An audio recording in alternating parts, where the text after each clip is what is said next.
In 2000 BC, there was no such thing as New York, Paris, or London. In fact, for the most part, there were no cities at all. The vast majority of humans lived in small towns with maybe a few thousand people. But that's all about to change, because today we're going to see how one small town would grow into the largest city on Earth, how it would become the center of an empire, and what it would be like to live there during its golden age. Our story begins around 2000 BC when the Akkadian Empire conquered Mesopotamia. This massive empire would rule over the fertile lands between the Tigris and Euphrates rivers, and while their capital was in the north, they left the southern region mostly alone as long as they paid their taxes. But this peace wouldn't last forever. Just a few decades later, the empire collapsed, and the people of Mesopotamia were on their own again. It was around this time that the first true city in Mesopotamia would appear, but not where you might expect. Instead of being built along the river, this new settlement was actually constructed on the banks of a lake. We don't know exactly why they chose this location, but it may have been because there was already a small community here.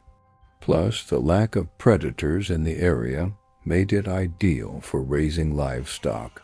Whatever the reason, this new village would grow quickly, and within a few generations, it was big enough to be called a city. They named it Babylon. As centuries passed, Babylon grew larger and wealthier, but it wasn't much more than a big village. That is until Hammurabi came along. This ambitious ruler would conquer the entire region and establish the first Babylonian Empire. But while the previous empires had focused on the north, Hammurabi's empire was centered in Babylon. This decision would change the city forever.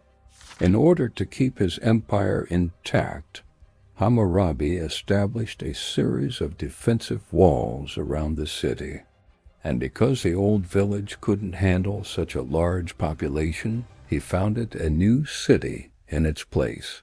He likely chose the current site because it was close to the original city, which still had plenty of open space. Plus, the ruins could be used as building materials. With a prime location picked out, it was now time to get to work.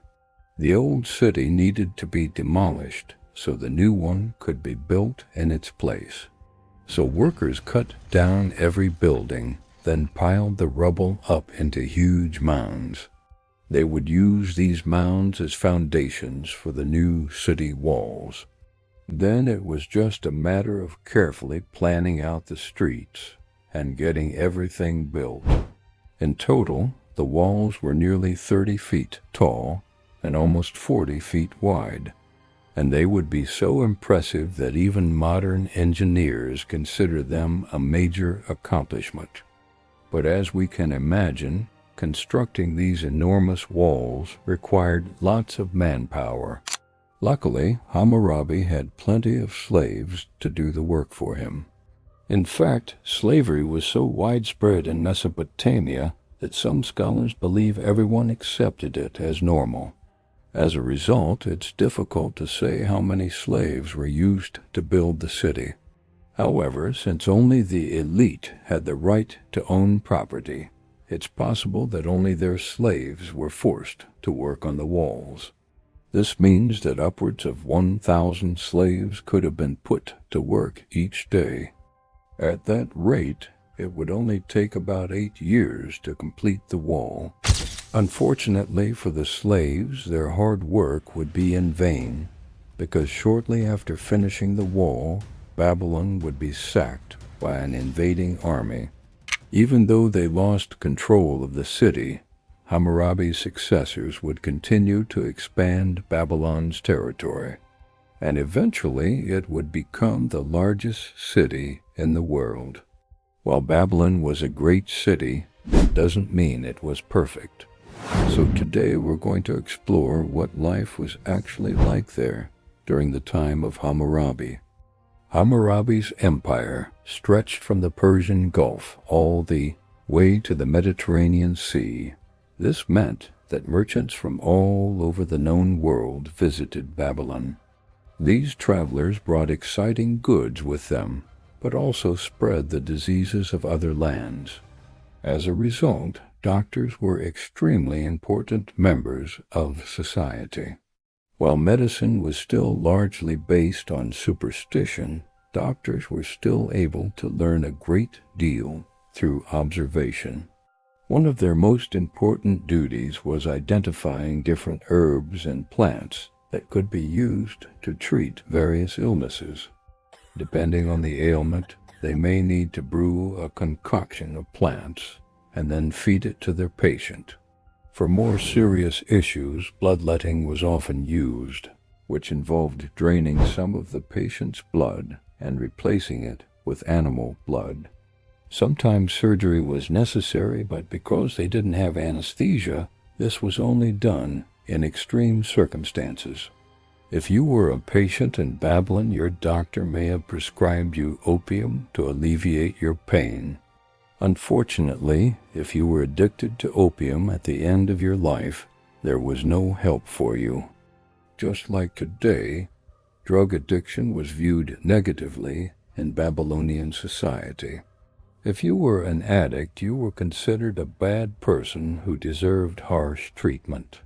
In fact, the only laws regarding drugs specifically mentioned punishing those who were addicted. Since there was no rehabilitation, addicts were either cured by their families or thrown in jail. To make matters worse, simply being near an addict could get you in trouble, too. One law stated that anyone who lives with an addict must report them to the authorities. Unlike modern courts, Babylonian judges didn't determine guilt. Instead, they merely ensured that the laws were carried out. This meant that punishments were extremely severe, but also very quick. Most trials only took a few minutes, and if you were found guilty, you would immediately receive your punishment. Unlike most modern countries, women in Babylon were allowed to own property and run businesses. However, this didn't mean they had equal rights to men. In fact, they had very few rights at all. A woman could only own property if she was married, and even then she couldn't sell it without her husband as permission. Women were also forbidden from going anywhere in public without a male guardian, and if they were accused of committing adultery, they would be severely punished. Men, on the other hand, could do pretty much whatever they wanted. In fact, Hammurabi's code of laws actually protected male prostitutes, but outlawed female prostitutes. Babylon was a very religious city, and its priests held immense power. To ensure that people followed the rules, priests trained a special group of individuals to act as spies. Informers were tasked with monitoring their neighbors and reporting any suspicious activity.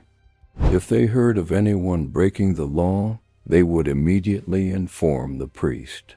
And because they were untouchable, the priests were able to interrogate anyone without fear of repercussions. Once someone was accused, they were arrested and sent to prison. Prisoners were forced to sleep while standing and were only given bread to eat. In some cases, prisoners were shackled to chariots as a form of torture.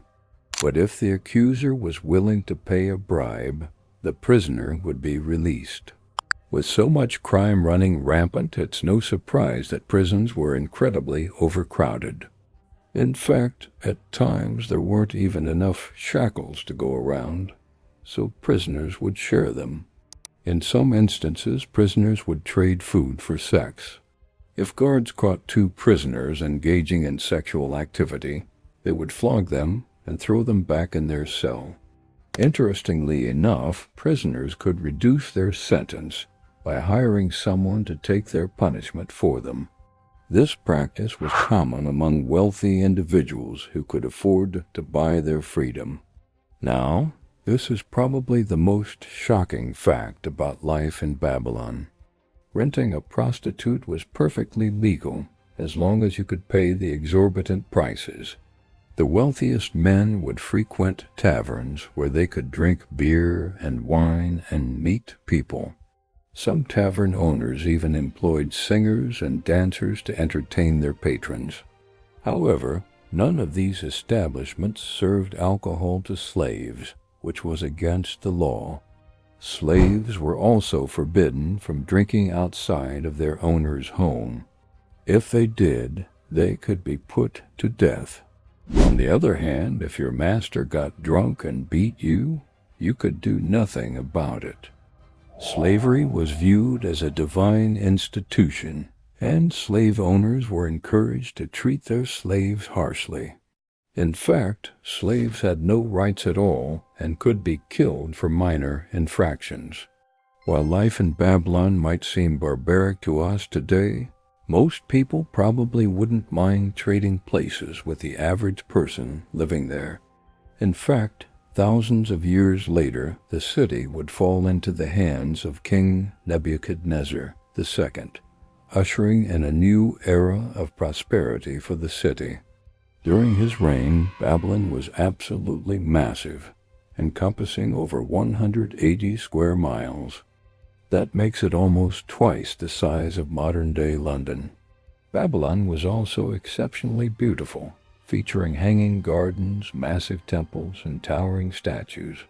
It was truly a sight to behold. So thanks for watching. Subscribe if you want to see more videos like this. And as always, have a great day.